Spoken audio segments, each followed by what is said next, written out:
ತುಂಬ ಚೆನ್ನಾಗಿದೆ. ನೀವು ಒಂದ್ಸರಿ ಈ ರೀತಿ ಮನೆಯಲ್ಲಿ ಟ್ರೈ ಮಾಡಿ, ತುಂಬ ಚೆನ್ನಾಗಿರುತ್ತೆ. ನುಗ್ಗೆ ಸೊಪ್ಪು ತುಂಬ ಒಳ್ಳೆಯದು, ಅದರಲ್ಲೂ ಶುಗರ್ ಇರೋಂಥ ಪೇಷಂಟ್ಗಳಿಗಂತೂ ಇನ್ನೂ ಒಳ್ಳೆಯದು. ನೀವು ಒಂದ್ಸರಿ ಟ್ರೈ ಮಾಡಿ, ಟೇಸ್ಟ್ ಮಾಡಿ. ಹಾಯ್ ಫ್ರೆಂಡ್ಸ್, ಎಲ್ರಿಗೂ ನಮಸ್ಕಾರ. ಇವತ್ತು ಬಿಸಿ ಬಿಸಿ ಮುದ್ದೆ ಜೊತೆಗೆ ನಾಟಿ ಸ್ಟೈಲಲ್ಲಿ ನುಗ್ಗೆ ಸೊಪ್ಪು ಮತ್ತು ತಡ್ನಿಕಾಳು ಉಪ್ಸಾರನ್ನ ಹೇಗೆ ಮಾಡೋದು ಅಂತ ಸಿಂಪಲ್ಲಾಗಿ ಹೇಳ್ಕೊಡ್ತಾ ಇದ್ದೀನಿ. ತುಂಬ ಚೆನ್ನಾಗಿರುತ್ತೆ. ನೀವು ಒಂದ್ಸರಿ ಟ್ರೈ ಮಾಡಿ, ಟೇಸ್ಟ್ ಮಾಡಿ. ಕೊರಳ್ಕಲ್ಲಿ ರುಬ್ಬಿರೋ ಅಂಥ ಒಣಮೆಣ್ಸಿನ್ಕಾಯಿ ಖಾರ, ಅಲಸಂದೆ ಕಾಳು ನುಗ್ಗೆ ಸೊಪ್ಪಿನ ಪಲ್ಯ ಬಿಸಿ ಬಿಸಿ ಮುದ್ದೆ ಜೊತೆಗೆ ರೆಡಿಯಾಗಿದೆ ನೋಡಿ. ನುಗ್ಗೆ ಸೊಪ್ಪು ಕಿತ್ಕೊಂಬಂದು ಉಪ್ಸಾರು ಮಾಡ್ಕೊಂಡು ಊಟ ಮಾಡ್ತಾ ಇದ್ದೀನಿ. ಸ್ವಲ್ಪ ನಿಂಬೆಹಣ್ಣು ಹಿಂಗು ಬೇಕಲ್ವ ಅಪ್ಪಿ? ನೀನು ಇಟ್ಕೊ. ಖಾರ ನೋಡಿ, ಒಣಮೆಣ್ಸಿನ್ಕಾಯಿ ಖಾರ, ಕಲ್ಲಲ್ಲಿ ರುಬ್ಬಿರೋ ಅಂಥ ಖಾರ, ನಾಟಿ ಸ್ಟೈಲಲ್ಲಿ. ಖಾರ ಜಾಸ್ತಿ ತಿಂತೀವಿ ನಮ್ಮ ಮನೆಯಲ್ಲಿ. ಬಿಸಿ ಬಿಸಿ ರಾಗಿ ಮುದ್ದೆ ಜೊತೆಗೆ ಕಡ್ಲೆಕಾಳು ನುಗ್ಗೆ ಸೊಪ್ಪಿನ ಉಪ್ಸಾರು ತಿಂತಾ ಇದ್ದರೆ ಸ್ವರ್ಗ. ನುಗ್ಗೆ ಸೊಪ್ಪು ಉಪ್ಸಾರಿಗೆ ನುಗ್ಗೆ ಸೊಪ್ಪು ತೊಗೊಂಬಂದಿದ್ದೀನಿ ನೋಡಿ. ಇಲ್ಲಿ ನುಗ್ಗೆ ಸೊಪ್ಪು ಇಷ್ಟು ತೊಗೊಂಡಿದ್ದೀನಿ, ಬಿಡಿಸಿ ನೀಟಾಗಿ ತೊಳೆದಿಟ್ಕೊಂಡಿದ್ದೀನಿ. ತುಂಬ ಫ್ರೆಶ್ ಆಗಿದೆ, ನೆನ್ನೆನೇ ಬಿಡಿಸಿಟ್ಕೊಂಡಿದ್ದೀನಿ.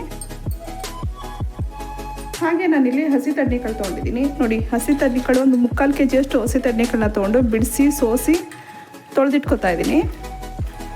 ಇದನ್ನು ಹಾಕೊಂಡ್ರೆ ಒಳ್ಳೆ ಟೇಸ್ಟ್ ಇರುತ್ತೆ. ಉಪ್ಸಾರ್ಗಂತೂ ಇದಂತೂ ತುಂಬ ಚೆನ್ನಾಗಿರುತ್ತೆ. ಅದರಲ್ಲೂ ನುಗ್ಗೆ ಸೊಪ್ಪು, ಬೇರೆ ಸೊಪ್ಪುಗಳಿಗೆಲ್ಲ ತುಂಬ ಚೆನ್ನಾಗಿರುತ್ತೆ ಈ ತಡ್ನಿಕಾಳು. ನೀವು ಒಂದ್ಸರಿ ಉಪಯೋಗಿಸಿ ಮಾಡಿ, ತುಂಬ ಚೆನ್ನಾಗಿರುತ್ತೆ. ಆರೋಗ್ಯಕ್ಕೂ ಕೂಡ ತುಂಬ ಒಳ್ಳೆಯದು. ಒಂದು ಕುಕ್ಕರ್ನ ಫಸ್ಟ್ ಬಿಸಿಗಿಟ್ಕೊತಾ ಇದ್ದೀನಿ. ತೊಳೆದಿಟ್ಕೊಂಡಿರೋಂಥ ಕಾಳು ಹಾಕ್ಕೋಬೇಕು.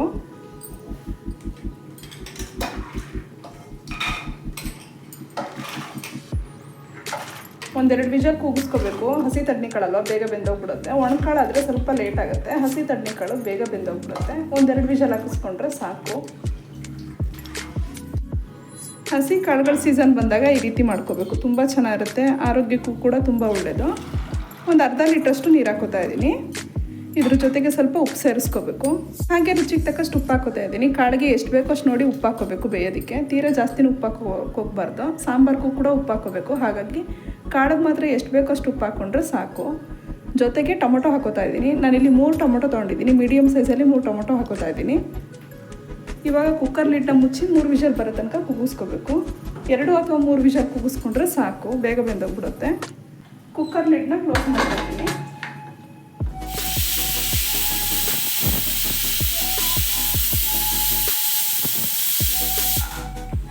ಎರಡು ವಿಷಲ್ ಕೂಗಿಸ್ಕೊಂಡಿದ್ದೀನಿ. ಸ್ಟವ್ ಆಫ್ ಮಾಡ್ಕೋತಾ ಇದ್ದೀನಿ. ಕುಕ್ಕರ್ನ ತಣ್ಣಗಾಗೋದಕ್ಕೆ ಬಿಡಬೇಕು. ಕುಕ್ಕರ್ ಏರ್ ಹೋಗಿದೆ, ಓಪನ್ ಮಾಡ್ಕೋತಾ ಇದ್ದೀನಿ ನೋಡಿ. ಚೆನ್ನಾಗಿ ಬೆಂದಿದೆ. ಟೊಮೊಟೊನ ಸಪ್ರೇಟಾಗಿ ಎತ್ತಿಟ್ಕೋಬೇಕು. ಒಂದು ಪ್ಲೇಟ್ಗೆ ಟೊಮೊಟೊ ಹಾಕೋತಾ ಇದ್ದೀನಿ. ರಸನ ಸೋರ್ಸ್ ಹಾಕೋಬೇಕು. ಹಾಗೆ 1 ಸೌಟಷ್ಟು ಕಾಳು ತೊಗೊತಾ ಇದ್ದೀನಿ. ಇವೆರಡನ್ನೂ ಕೂಡ ತಣ್ಣಗಾದ್ಮೇಲೆ ರುಬ್ಕೋಬೇಕು ನೋಡಿ. ಇದಿಷ್ಟು ತೊಗೊಂಡಿದ್ದೀನಿ. ಬೆಂದಿರೋಂಥ ಟೊಮೊಟೊ ಮತ್ತು ಕಾಳು ಎರಡನ್ನೂ ತೊಗೊಂಡು ತಣ್ಣಗಾದ್ಮೇಲೆ ರುಬ್ಕೋಬೇಕು. ಇವಾಗ ಸೊಪ್ಪು ಹಾಕೊಂಡು ಬೇಯಿಸ್ಕೋಬೇಕು. ಕುಕ್ಕರ್ ಚಿಕ್ಕದಿರೋದ್ರಿಂದ ನಾನು ಬೇರೆ ಪಾತ್ರೆಗೆ ಶಿಫ್ಟ್ ಮಾಡ್ಕೋತಾ ಇದ್ದೀನಿ ನೋಡಿ. ಅದಕ್ಕೆ ಬೇಯಿಸ್ಕೊಂಡ್ರೆ ತುಂಬ ಚೆನ್ನಾಗಿರುತ್ತೆ. ಸ್ಟವ್ ಆನ್ ಮಾಡ್ಕೋತಾ ಇದ್ದೀನಿ. ಇವಾಗ ಸೊಪ್ಪು ಹಾಕೋತಾ ಇದ್ದೀನಿ.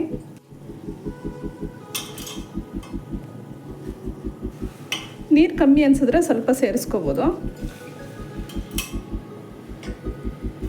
ಒಂದು 5 ನಿಮಿಷ ಬೇಯಿಸ್ಕೊಂಡ್ರೆ ಸಾಕು, ಬೇಗ ಬೆಂದೋಗ್ಬಿಡುತ್ತೆ. ಸೊಪ್ಪು ಯಾವುದೇ ಹಾಕಿದ್ರು ಅಷ್ಟೇ ಒಂದು 5 ನಿಮಿಷ ಬೇಯಿಸ್ಕೊಂಡ್ರೆ ಸಾಕು. ಮೊದಲು ಕಾಳು ಬೇಯಷ್ಟು ಉಪ್ಪು ಹಾಕ್ಕೊಂಡಿದ್ದೆ. ಇವಾಗ ಸೊಪ್ಪಿಗೆ ಸ್ವಲ್ಪ ಉಪ್ಪು ಹಾಕೋತಾ ಇದ್ದೀನಿ. ಒಂದು ಅರ್ಧ ಹಿಡಿಯಷ್ಟು ಹಾಕ್ಕೊಂಡ್ರೆ ಸಾಕು. ರುಚಿಗೆ ನೋಡಿ, ಎಷ್ಟು ಬೇಕಷ್ಟು ನೋಡಿ ಉಪ್ಪು ಹಾಕ್ಕೊಂಡ್ರೆ ಸಾಕು. ಸೊಪ್ಪು ಕಾಳು ಎಷ್ಟು ಬೇಕೋ ಅಷ್ಟು ಉಪ್ಪು ಹಾಕ್ಕೋಬೇಕು. ನೋಡಿ ಉಪ್ಪು ಹಾಕ್ಕೊಂಡು ಬೇಯಿಸ್ಕೋಬೇಕು, ಇಲ್ಲಾಂದ್ರೆ ಉಪ್ಪು ಆಗಿಬಿಡುತ್ತೆ ನೋಡಿ. ಎಷ್ಟು ಕಮ್ಮಿ ಆಗ್ತದೆ. ಬೆಂದಿದ ತಕ್ಷಣ ಸೊಪ್ಪು ಫುಲ್ಲು ಕಮ್ಮಿ ಆಗಿಬಿಡುತ್ತೆ. ನೀಟಾಗಿ ಹೊಂದಿಸ್ಕೊಂಡು ಬೇಯೋದಕ್ಕೆ ಬಿಡಬೇಕು ನೋಡಿ. ಫುಲ್ಲಿತ್ತು, ಇವಾಗ ಅರ್ಧಕ್ಕೂ ಇಲ್ಲ, ಆ ರೀತಿಯಾಗಿದೆ ನೋಡಿ. ಸಾಕು, ತುಂಬ ಚೆನ್ನಾಗಿ ಬೆಂದಿದೆ. 5 ನಿಮಿಷ ಆಗಿದೆ. ಸೊಪ್ಪು ಕೂಡ ಚೆನ್ನಾಗಿ ಬೆಂದಿದೆ. ಸಾಕು, ಇಷ್ಟು ಬೇಯಿಸ್ಕೊಂಡ್ರೆ. ಇವಾಗ ಇದನ್ನು ಬಸ್ಕೋಬೇಕು. ಬಸ್ಕೊಂಡು ಇವಾಗ ಸೊಪ್ಪು ಒಗ್ಗರಣೆ ಕೊಡ್ತೀನಿ. ಸೊಪ್ಪಿನ ಪಲ್ಯ ಫಸ್ಟು ಮಾಡ್ಕೊಳ್ಳೋಣ.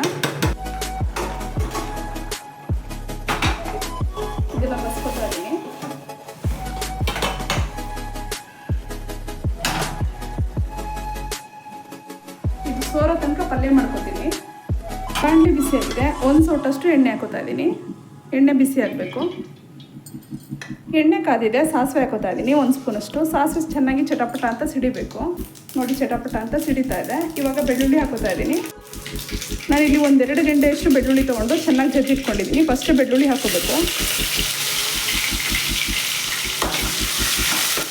ಬೆಳ್ಳುಳ್ಳಿ ಗೋಲ್ಡನ್ ಬ್ರೌನ್ ಬರೋ ತನಕ ಫ್ರೈ ಮಾಡ್ಕೋಬೇಕು. ತುಂಬ ಚೆನ್ನಾಗಿರುತ್ತೆ. ಮೇಯ್ನು ಬೆಳ್ಳುಳ್ಳಿ ಫ್ಲೇವರೇ ತುಂಬ ಚೆನ್ನಾಗಿರುತ್ತೆ. ಹಾಗಾಗಿ ಫಸ್ಟ್ ಬೆಳ್ಳುಳ್ಳಿ ಹಾಕೋಬೇಕು.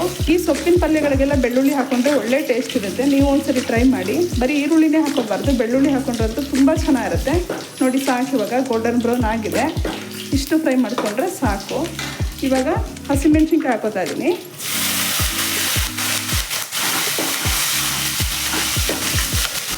ನಾನಿಲ್ಲಿ ಹಸಿಮೆಣ್ಸಿನ್ಕಾಯಿನ ಒಂದು 10ರಿಂದ 15 ತೊಗೊಂಡಿದ್ದೀನಿ. ಖಾರ ಸ್ವಲ್ಪ ಜಾಸ್ತಿನೇ ಹಾಕ್ಕೊಂಡಿದ್ದೀನಿ. ನಿಮಗೆ ಎಷ್ಟು ಬೇಕಷ್ಟು ನೋಡಿ ಹಾಕ್ಕೊಳ್ಳಿ.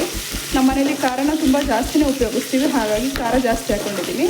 ಸಾಕು, ಇಷ್ಟು ಫ್ರೈ ಮಾಡಿಕೊಂಡ್ರೆ ಇವಾಗ ಈರುಳ್ಳಿ ಹಾಕೋತಾ ಇದ್ದೀನಿ. ನಾನಿಲ್ಲಿ ಮೀಡಿಯಮ್ ಸೈಜಲ್ಲಿ 2 ಈರುಳ್ಳಿನ ಈ ರೀತಿ ಹೆಚ್ಚಿಟ್ಕೊಂಡಿದ್ದೀನಿ. ಈರುಳ್ಳಿ ಸ್ವಲ್ಪ ಬ್ರೌನ್ ಬರೋ ತನಕ ಫ್ರೈ ಮಾಡಿಕೊಂಡ್ರೆ ಸಾಕು. ತೀರಾ ಡೀಪ್ ಫ್ರೈ ಏನು ಮಾಡೋದೇನು ಬೇಕಾಗಿಲ್ಲ. ಮಿಕ್ಸ್ ಮಾಡ್ಕೋಬೇಕು. ನೋಡಿ ಸಾಕು, ಇಷ್ಟು ಫ್ರೈ ಮಾಡಿಕೊಂಡ್ರೆ ಈ ರೀತಿ ಫ್ರೈ ಮಾಡ್ಕೋಬೇಕು. ನೋಡಿ ಎಷ್ಟು ಚೆನ್ನಾಗಿ ಫ್ರೈ ಆಗಿದೆ ಅಂತ. ಈ ಲೆವೆಲ್ಗೆ ಆಗೋ ತನಕ ಚೆನ್ನಾಗಿ ಫ್ರೈ ಮಾಡಿಕೊಂಡ್ರೆ ಒಳ್ಳೆ ಟೇಸ್ಟ್ ಇರುತ್ತೆ. ಪಲ್ಯ ತಿನ್ನೋದಕ್ಕೆ ತುಂಬ ರುಚಿ ಅಂತ ಅನ್ನಿಸ್ತಾ ಇರುತ್ತೆ. ಇವಾಗ ಬೇಯಿಸಿಟ್ಕೊಂಡಿರೋಂಥ ಹಾಗೆ ಬಸ್ತಿಟ್ಕೊಂಡಿರೋಂಥ ಸೊಪ್ಪು ಕಾಳು ಹಾಕೋತಾ ಇದ್ದೀನಿ. 1-2 ನಿಮಿಷ ಒಗ್ಗರಣೆನಲ್ಲಿ ಚೆನ್ನಾಗಿ ಫ್ರೈ ಮಾಡ್ಕೋಬೇಕು. ಇವಾಗ ಮಿಕ್ಸ್ ಮಾಡ್ಕೋಬೇಕು.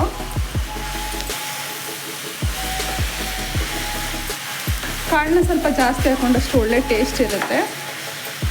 ಒಗ್ಗರಣೆ ಜೊತೆ ನೀಟಾಗಿ ಹೊಂದ್ಕೊಳ್ಳೋ ತನಕ ಚೆನ್ನಾಗಿ ಫ್ರೈ ಮಾಡಿಕೊಂಡ್ರೆ ಸಾಕು. ಬೇಕಿದ್ರೆ ಉಪ್ಪನ್ನ ಸೇರಿಸ್ಕೋಬೋದು. ನೀಟಾಗಿ ಮಿಕ್ಸ್ ಮಾಡ್ಕೊಂಡಾದ್ಮೇಲೆ ಒಂದ್ಸರಿ ಟೇಸ್ಟ್ ನೋಡಿಕೊಂಡು ಉಪ್ಪು ಬೇಕಿದ್ರೆ ಸೇರಿಸ್ಕೋಬೇಕು, ಇಲ್ಲಾಂದರೆ ಸ್ಕಿಪ್ ಮಾಡಿಕೊಂಡ್ರೆ ಆಯಿತು. ಯಾಕಂದರೆ ಕಾಳು ಬೇಯಬೇಕಾದ್ರೆ, ಸೊಪ್ಪು ಬೇಯಬೇಕಾದ್ರೆ ಉಪ್ಪನ್ನು ಹಾಕ್ಕೊಂಡಿದ್ವಿ, ಹಾಗಾಗಿ ಜಾಸ್ತಿನೂ ಉಪ್ಪು ಸೇರಿಸೋ ಅವಶ್ಯಕತೆ ಇಲ್ಲ. ಬೇಕು ಅಂದರೆ ಸ್ವಲ್ಪ ಒಗ್ಗರಣೆಗೆ ಒಂಚೂರು ಉಪ್ಪು ಹಾಕ್ಕೊಂಡ್ರೆ ಸಾಕು. ಇವಾಗ ನೀಟಾಗಿ ಮಿಕ್ಸ್ ಆಗಿದೆ. ಒಗ್ಗರಣೆ ಜೊತೆ ನೀಟಾಗಿ ಹೊಂದ್ಕೊಂಡಿದೆ. 1-2 ನಿಮಿಷ ಈ ರೀತಿ ನೀಟಾಗಿ ಹೊಂದಿಸ್ಕೊಂಡ್ರೆ ತುಂಬ ಚೆನ್ನಾಗಿರುತ್ತೆ. ಎಣ್ಣೆನೆಲ್ಲ ಚೆನ್ನಾಗಿ ಫ್ರೈ ಆದರೆ ಇನ್ನೂ ಟೇಸ್ಟು ತುಂಬ ಚೆನ್ನಾಗಿರುತ್ತೆ. ತೆಂಗಿನ ತುರಿ ಹಾಕೋತಾ ಇದ್ದೀನಿ. ಸ್ವಲ್ಪ ಹಾಕ್ಕೊಂಡ್ರೆ ಸಾಕು. ನಾನಿಲ್ಲಿ ಒಂದು ಚಿಕ್ಕ ತೆಂಗಿನಕಾಯಿ ಹೋಳು ತೊಗೊಂಡಿದ್ದೆ, ಅದನ್ನು ತುರಿದಿಟ್ಕೊಂಡಿದ್ದೆ, ಅದನ್ನು ಹಾಕ್ಕೊಂಡಿದ್ದೀನಿ. ನೀಟಾಗಿ ಮಿಕ್ಸ್ ಮಾಡ್ಕೋಬೇಕು.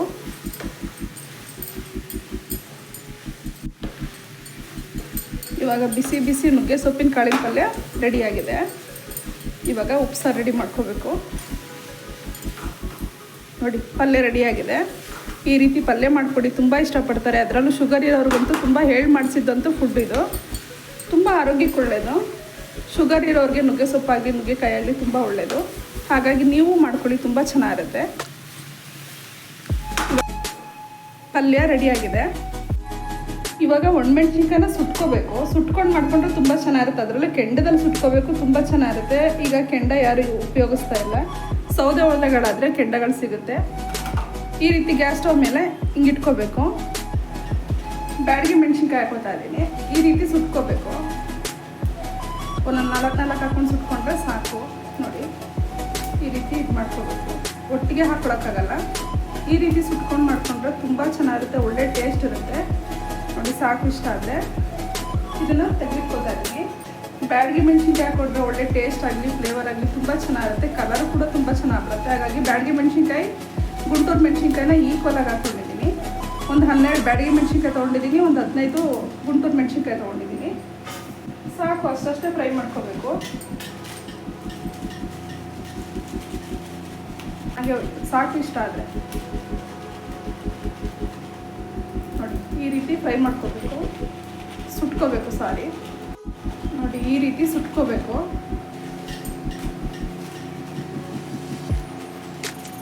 ಕೆಂಡ ಇಲ್ಲ ಅನ್ನೋರು ಈ ರೀತಿ ಮಾಡಿಕೊಂಡ್ರೆ ತುಂಬ ಚೆನ್ನಾಗಿರುತ್ತೆ. ಅದರಲ್ಲೂ ಹೊರಡು ಕಲರ್ ರುಬ್ಬಿದ್ರೆ ಇನ್ನೂ ತುಂಬ ಚೆನ್ನಾಗಿರುತ್ತೆ. ನೋಡಿ ಕತ್ಕೊಂಡಂಗಾಗತ್ತೆ. ಸಾಕು, ಇಷ್ಟು ಮಾಡಿಕೊಂಡು ನೋಡಿ ನೀಟಾಗಿದೆ. ಈ ರೀತಿ ಎಲ್ಲನೂ ಸುಟ್ಕೋಬೇಕು. ಲಾಸ್ಟ್ ಇದಿಷ್ಟೇ ಇರೋದು. ಇದನ್ನು ಅಷ್ಟೇ ನೀಟಾಗಿ ಈ ರೀತಿ ಸ್ವಲ್ಪ ಈ ರೀತಿ ಅಲ್ಲಾಡಿಸ್ತಾ ಇದ್ದರೆ ನೀಟಾಗಿ ಎಲ್ಲ ಕಡೆ ಸುಡುತ್ತೆ. ನೋಡಿ ಸಾಕು. ಲಾಸ್ಟಲ್ಲಿ ಸ್ವಲ್ಪ ಹುಣಸೆಹಣ್ಣು ಹಾಕೋತಾ ಇದ್ದೀನಿ. ಹುಣಸೆಹಣ್ಣು ಅಷ್ಟೇ ಸ್ವಲ್ಪ ಸುಟ್ಕೋಬೇಕು. ಜಾಲರಿನೇ ತುಂಬ ಬಿಸಿ ಆಗುತ್ತೆ, ಇದರಲ್ಲೇ ಸುಟ್ಟೋಗ್ಬಿಡುತ್ತೆ. ನೋಡಿ ಸಾಕು, ಇಷ್ಟ ಆಗುತ್ತೆ. ನೋಡಿ ಎಷ್ಟು ಕೆಂಪಾಗಿದೆ ಅಂತ. ಇವಾಗ ಇದನ್ನು ತೆಗೆದಿಟ್ಕೊತಾ ಇದ್ದೀನಿ. ಒಣಮೆಣ್ಸಿನ್ಕಾಯಿನ ಈ ರೀತಿ ಸುಟ್ಟಿಟ್ಕೊಂಡಿದ್ದೀನಿ. ಕೆಂಡ ಇಲ್ಲ ಅನ್ನೋರು ಈ ರೀತಿ ಮಾಡಿಕೊಂಡ್ರೆ ತುಂಬ ಚೆನ್ನಾಗಿರುತ್ತೆ, ಒಳ್ಳೆ ಟೇಸ್ಟ್ ಕೂಡ ಇರುತ್ತೆ. ನಾಟಿ ಸ್ಟೈಲಲ್ಲಿ ಇದೇ ರೀತಿ ಮಾಡೋದು. ಕೆಂಡದಲ್ಲಿ ಮಾಡ್ಕೊಂಡ್ರಂತೂ ತುಂಬ ಚೆನ್ನಾಗಿರುತ್ತೆ. ಇವಾಗಂತೂ ಸೌದೆ ಒಲೆಗಳು ಯಾರ ಮನೇಲೂ ಇರಲ್ಲ, ಹಾಗಾಗಿ ಸ್ಟವಲ್ಲೇ ಈ ರೀತಿ ಮಾಡಿಕೊಂಡ್ರೆ ತುಂಬ ಚೆನ್ನಾಗಿರುತ್ತೆ, ಒಳ್ಳೆ ಟೇಸ್ಟ್ ಇರುತ್ತೆ, ತುಂಬ ದಿನ ಬಾಳಿಕೆ ಬರುತ್ತೆ, ತುಂಬ ದಿನ ಇಡ್ಬೋದು. ಇವಾಗ ಇದೇ ಸ್ಟವ್ಗೆ ಉಪ್ಸಾರಿಗೆ ರೆಡಿ ಮಾಡ್ಕೋಬೇಕು. ಪಾತ್ರೆ ಇಟ್ಕೊತಾ ಇದ್ದೀನಿ. ಇವಾಗ ಬಸ್ತಿಟ್ಕೊಂಡಿರೋಂಥ ಕಟ್ಟಾಕೋತಾ ಇದ್ದೀನಿ. ಕಟ್ಟು ಕುದಿಯೋದಕ್ಕೆ ಬರಬೇಕು, ಅಲ್ಲಿ ತನಕ ನಾನು ಖಾರ ರುಬ್ಕೊಂಡು ಟೊಮೊಟೊ ಮತ್ತು ಕಾಳನ್ನು ರುಬ್ಕೋಬೇಕು. ಅದು ಕುದಿಯೋಷ್ಟರಲ್ಲಿ ಇವಾಗ ಉಪ್ಸಾರು ಖಾರ ರೆಡಿ ಮಾಡ್ಕೋಬೇಕು. ಬನ್ನಿ ಉಪ್ಸಾರು ಖಾರ ರೆಡಿ ಮಾಡ್ಕೊಳ್ಳೋಣ. ಹೊರಡ್ಕಲ್ಲಲ್ಲಿ ಹಾಕೊಂಡು ರುಬ್ಕೊಂಡ್ರೆ ಒಳ್ಳೆ ಟೇಸ್ಟ್ ಇರುತ್ತೆ, ತುಂಬ ದಿನ ಬಾಳಿಕೆ ಬರುತ್ತೆ, ಒಳ್ಳೆ ಟೇಸ್ಟ್ ಇರುತ್ತೆ. ಇವಾಗ ಒಣಮೆಣ್ಸಿನ್ಕಾಯಿ ಹಾಕೋತಾ ಇದ್ದೀನಿ. ಈ ರೀತಿ ಒಂದ್ಸರಿ ಮಾಡ್ಕೊಳ್ಳಿ, ತುಂಬ ಚೆನ್ನಾಗಿರುತ್ತೆ. ಹಾಗೆ ಜೀರಿಗೆ, ಮೆಣಸು, ಉಪ್ಪು, ಬೆಳ್ಳುಳ್ಳಿ, ಕೊತ್ತಂಬರಿ ಸೊಪ್ಪು, ಹುಣಸೆಹಣ್ಣು ಎಲ್ಲನೂ ಒಟ್ಟಿಗೆ ಹಾಕೋತಾ ಇದ್ದೀನಿ. ಇದನ್ನು ನೀರು ಹಾಕೊಂಡು ರುಬ್ಬಾರ್ದು, ಸ್ವಲ್ಪ ಉಪ್ಸಾರನೇ ಕಟ್ಟಿರುತ್ತಲ್ಲ ಅದನ್ನೇ ಹಾಕೊಂಡು ರುಬ್ಕೋಬೇಕು.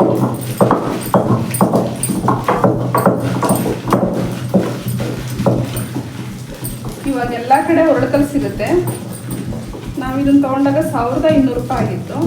ಗ್ರಾನೈಟ್ ಅಂಗಡಿಗಳಲ್ಲೆಲ್ಲ ಸಿಗುತ್ತೆ, ಹೋಗಿ ಒಂದ್ಸರಿ ವಿಚಾರಿಸಿ ಹೊರಡ್ಕಲ್ ತೊಗೊಳ್ಳಿ, ತುಂಬ ಚೆನ್ನಾಗಿರುತ್ತೆ. ಅಕೇಶನ್ ಆಗಿ ಕೂಡ ಈ ರೀತಿ ಮಾಡ್ಕೋಬೋದು, ತುಂಬ ಚೆನ್ನಾಗಿರುತ್ತೆ.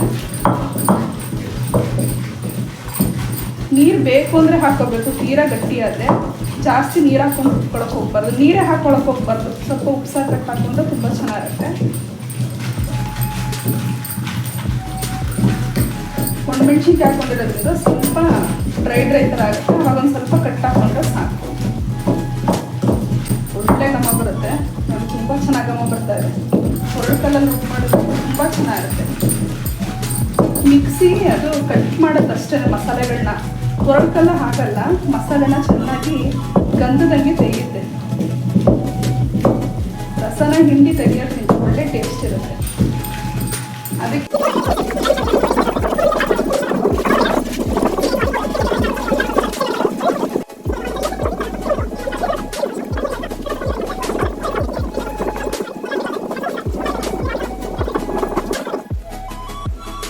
ಕಟ್ಟು ಬಿಸಿ ಇದೆ, ಒಂದು ಅರ್ಧ ಸೋಟಷ್ಟು ಹಾಕೊಂಡ್ರೆ ಸಾಕು.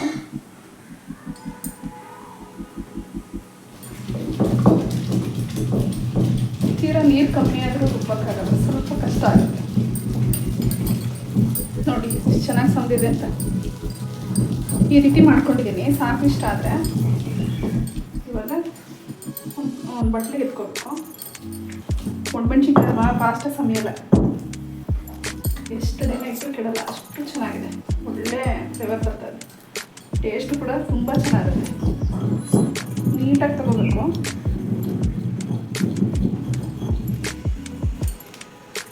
ಮೆಣಸಿಗೆ ಹಾಕೊಂಡ್ರೆ ಬೇಗ ಸಮಯಲ್ಲ, ಅದೇ ಪ್ರಾಬ್ಲಮ್ಮು.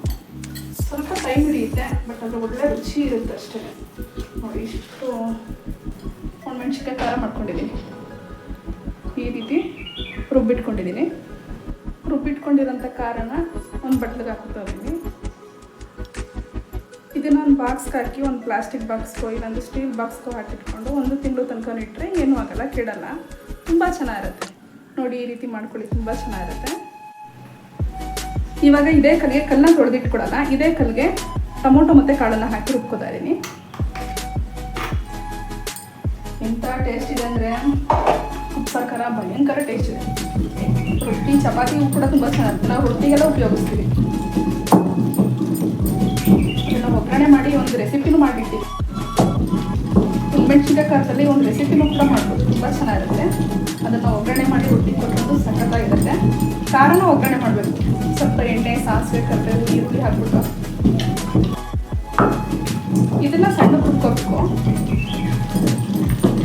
ಹೊರಡ್ಕಲ್ಲ ಮಾಡೋ ಟೇಸ್ಟೇ ಬೇರೆ, ತುಂಬ ಚೆನ್ನಾಗಿರುತ್ತೆ. ಸಮಯ ಇಲ್ಲ ಅನ್ನೋರು ಮಾತ್ರ ಮಿಕ್ಸಿ ಉಪಯೋಗಿಸ್ಕೋಬೋದು, ಸಮಯ ಇರೋರು ಈ ರೀತಿ ಮಾಡ್ಕೊಂಡ್ರೆ ತುಂಬ ಚೆನ್ನಾಗಿರುತ್ತೆ, ಆರೋಗ್ಯಕ್ಕೂ ಕೂಡ ತುಂಬ ಒಳ್ಳೆಯದು. ಉಪ್ಸಾರಿಗೆ ಮತ್ತೆ ಖಾರ ಹಾಕೋ ಅವಶ್ಯಕತೆ ಇಲ್ಲ. ನೋಡಿ ಹೊರಡ್ಕಲ್ಲಲ್ಲೇ ಖಾರ ಜಾಸ್ತಿ ಇದ್ರಿಂದ ಮತ್ತು ಮತ್ತು ಉಪ್ಸಾರು ಖಾರ ಹಾಕೋದೇನು ಬೇಕಾಗಿಲ್ಲ ಕುದಿಯೋದಕ್ಕೆ. ಸಾಕು, ಇವಾಗ ನೀಟಾಗಿ ರುಬ್ಬಿಟ್ಕೊಂಡು ಆಗಿದೆ.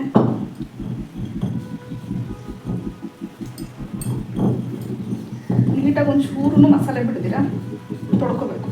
ಈ ಮಸಾಲೆ ತೊಗೊಂಡು, ಮಸಾಲೆ ಅಂದರೆ ಕಾಳು ಟೊಮೊಟೊ ಮಸಾಲೆ ಇಟ್ಕೊಂಡು ನೀಟಾಗಿ ತೊಳ್ಕೊಬೇಕು. ಈ ನೀರನ್ನ ವೇಸ್ಟ್ ಮಾಡೋಕ್ಕೆ ಹೋಗ್ಬಾರ್ದು. ಇದನ್ನೇ ಸಾಂಬಾರ್ಗೆ ಹಾಕ್ಕೊಂಡ್ರೆ ಆಯಿತು. ಜಾರನ್ನ ತೊಳೆದು ನೀರು ಹೆಂಗೆ ಹಾಕೋತೀವೋ ಹಾಗೆ ಉಳ್ಕೊಳ್ಳೋ ನೀರು ಮಸಾಲೆ ನೀರನ್ನ ಹಾಕ್ಕೊಂಡು ವೇಸ್ಟ್ ಮಾಡೋಕ್ಕೆ ಹೋಗ್ಬಾರ್ದು ಅಷ್ಟೇ.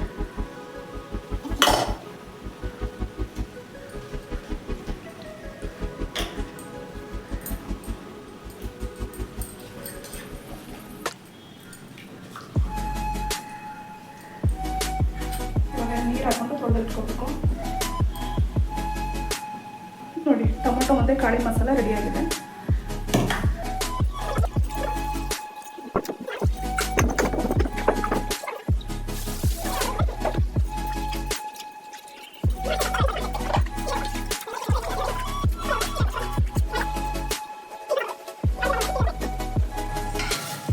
ನೋಡಿ, ಕಟ್ಟು ಕುದೀತಾ ಇದೆ.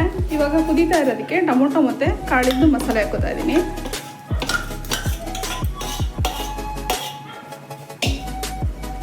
ಇವಾಗ ನೀರು ಹಾಕೋಬೇಕು. ಇದಕ್ಕೆ ಸ್ವಲ್ಪ ನೀರು ಹಾಕೋತೀನಿ. ನೀರು ಹಾಕೋತಾ ಇದ್ದೀನಿ. ಕನ್ಸಿಸ್ಟೆನ್ಸಿ ನಿಮ್ಗೆ ಎಷ್ಟು ಬೇಕೋ ಅಷ್ಟು ನೋಡಿ ನೀರು ಹಾಕೋಬೇಕು. ತೀರಾ ಗಟ್ಟಿಗೂ ಮಾಡ್ಕೋಬಾರ್ದು, ಚೆನ್ನಾಗಿರಲ್ಲ. ನೋಡಿ, ಈ ಹದಕ್ಕೆ ಮಾಡ್ಕೋಬೇಕು, ತುಂಬ ಚೆನ್ನಾಗಿರುತ್ತೆ. ಕರೆಕ್ಟಾಗಿದೆ ಕನ್ಸಿಸ್ಟೆನ್ಸಿ. ಇವಾಗ ರುಚಿಗೆ ತಕ್ಕಷ್ಟು ಉಪ್ಪು ಹಾಕೋಬೇಕು. ಕಟ್ಟಿಗೂ ಹಾಕ್ಕೊಂಡಿದ್ವಿ, ಹಾಗಾಗಿ ನೋಡಿ ಉಪ್ಪು ಹಾಕ್ಕೋಬೇಕು. ರುಚಿಗೆ ತಕ್ಕಷ್ಟು ಕಲ್ಲುಪ್ಪು ಹಾಕೋತಾ ಇದ್ದೀನಿ. ಇವಾಗ ಒಂದು 5 ನಿಮಿಷ ಚೆನ್ನಾಗಿ ಕುದಿಸ್ಕೋಬೇಕು. ನೋಡಿ, ಕುದೀತಾ ಇದೆ. ಪ್ಲೇಟ್ ಮುಚ್ಚಬಾರ್ದು, ಉಕ್ಕೋಗ್ಬಿಡುತ್ತೆ. ಹಾಗಾಗಿ ಪ್ಲೇಟ್ ಮುಚ್ಚಿದ್ರೆ ಉಕ್ಕೋಗ್ಬಿಡುತ್ತೆ. ಉಪ್ಪಿಟ್ರೆ ಸಾಂಬಾರು ಅಂತ ಟೇಸ್ಟ್ ಇರಲ್ಲ. ಒಂದು 5 ನಿಮಿಷ ಕುದಿಸ್ಕೊಂಡ್ರೆ ಸಾಕು. ಇದೇನೇನು ಜಾಸ್ತಿ ಹೊತ್ತೇನು ಕುದಿಸೋದೇನು ಬೇಕಾಗಿಲ್ಲ. ನೋಡಿ, ಕಲ್ಲಲ್ಲಿ ರುಬ್ಬಿರೋದ್ರಿಂದ ನೊರೆ ಎಷ್ಟು ಫಾಸ್ಟಾಗಿ ಹೋಗ್ಬಿಡ್ತು ಅಂತ. ಒಂದೇ ಸಮ ಬಂತು, ಹಾಗೆ ಒಂದೇ ಸಮ ಕಮ್ಮಿನೂ ಆಗ್ಬಿಡ್ತು. ಅದೇ ಮಿಕ್ಸಿಲಾದರೆ ತುಂಬ ನೊರೆ ಬರುತ್ತೆ. ಕಲ್ಲಲ್ಲಿ ರುಬ್ಬಿದ್ರೆ ಅಷ್ಟಾಗಿ ನೊರೆ ಬರಲ್ಲ. ಕಲ್ಲಲ್ಲಿ ರುಬ್ಬಿ ಮಾಡಿದ್ರೆ ತುಂಬ ಟೇಸ್ಟ್ ಇರುತ್ತೆ. ನೋಡಿ, ನೊರೆ ಕೂಡ ಫುಲ್ಲು ಕಮ್ಮಿ ಆಗಿದೆ. ಇನ್ನೊಂದು ಸ್ವಲ್ಪ ಕುದಿಸ್ಕೊಂಡ್ರೆ ಸಾಕು. 5 ನಿಮಿಷ ಕುದಿಸ್ಕೊಂಡ್ರೆ ಸಾಕು. ಜಾಸ್ತಿ ಹೊತ್ತೇನು ಕುದಿಸ್ಕೊಳ್ಳೋ ಅವಶ್ಯಕತೆ ಇಲ್ಲ. ನೋಡಿ, ಸಾಕು. ಇವಾಗ ಇಷ್ಟು ಬೇಯಿಸ್ಕೊಂಡ್ರೆ ಸಾಕು. ಚೆನ್ನಾಗಿ ನೊರೆ ಕೂಡ ಹೋಗಿದೆ. ಈ ರೇಂಜ್ಗಾಗೋ ತನಕ ಬೇಯಿಸ್ಕೊಂಡ್ರೆ ತುಂಬ ಚೆನ್ನಾಗಿರುತ್ತೆ. ಇವಾಗ ಸ್ಟವ್ ಆಫ್ ಮಾಡ್ಕೊತಾ ಇದ್ದೀನಿ. ನುಗ್ಗೆ ಸೊಪ್ಪು, ತಡ್ನಿಕಾಳು ಉಪ್ಸಾರು ನಾಟಿ ಸ್ಟೈಲಲ್ಲಿ ರೆಡಿಯಾಗಿದೆ.